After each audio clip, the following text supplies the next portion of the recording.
পেঁয়াজ আদা রসুন একসাথে ভেজে নিচ্ছি। আসসালামু আলাইকুম। চিকেন রান্না করতে চলে আসছি।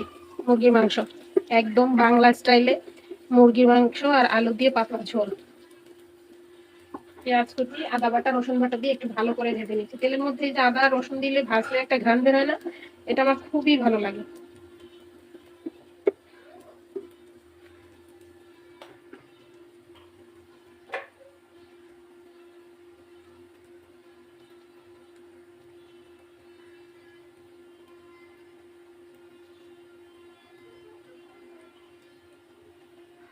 এখন এর মধ্যে আলু আর গোশটা দিয়ে দেবো। আস্তে আস্তে মশলার সাথে গোশগুলো একটু ভাজা হবে, তারপরে অন্য গুঁড়া মশলাগুলো দিব।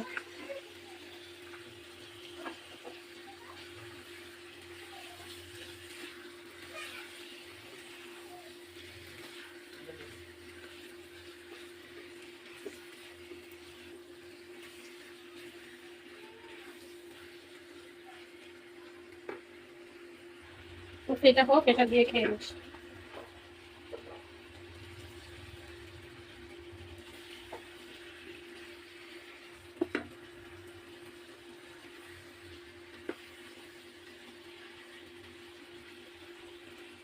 হলুদ মরিচের গুঁড়া অন্যান্য মশলা দিব, দারচিনি, হলুদের গুঁড়া,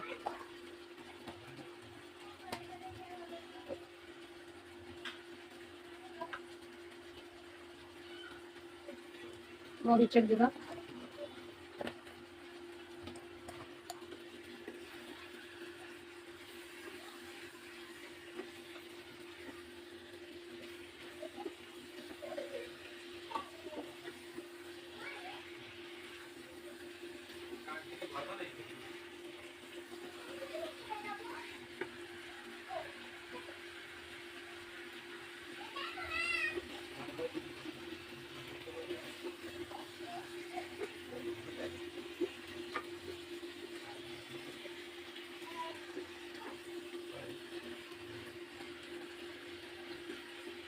বলে না পেহলে দর্শনদারি ফের গুণ বিচারি। দেখতে সুন্দর হইলে তখন মনে হয় খেতেও ভালো হবে, তাই না? এত সুন্দর কালার আসছে হলুদ আর মরিচ দেওয়ার পরেই, দেখে লোভ লাগতেছে।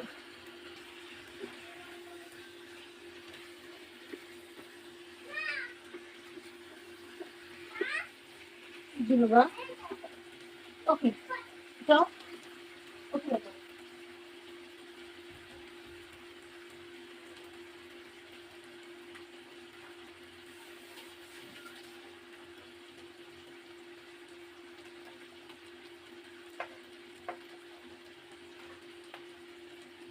জিরা আর সব গরম মশলা, এলাচ দারচিনি লবঙ্গ গোলমরিচ সব একসাথে মিলায় বেটে নিচ্ছি, এটা দিব।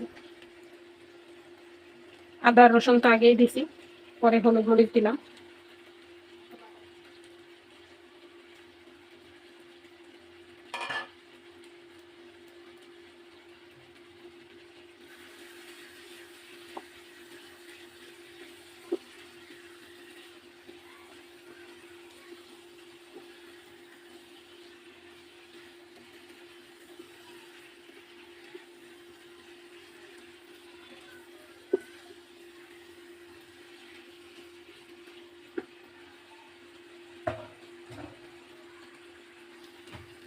আমার গোশ রান্নায় কি দেয়নি বলেন তো?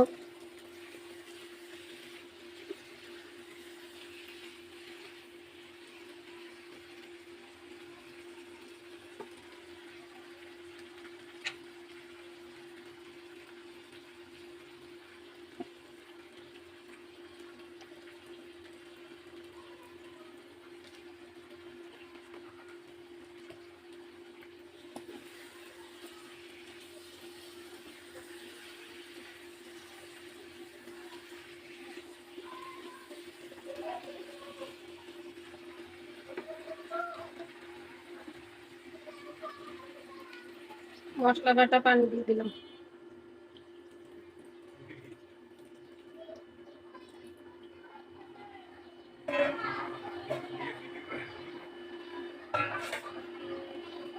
আর একটু বেশি পানি দিয়ে দিই, একবারে ঝোলের পানি।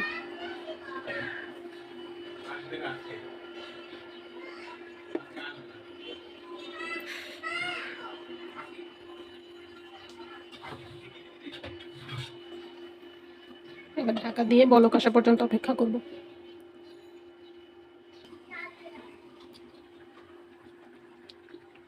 উতলে গেছে, এবার আর ঢাকবো না।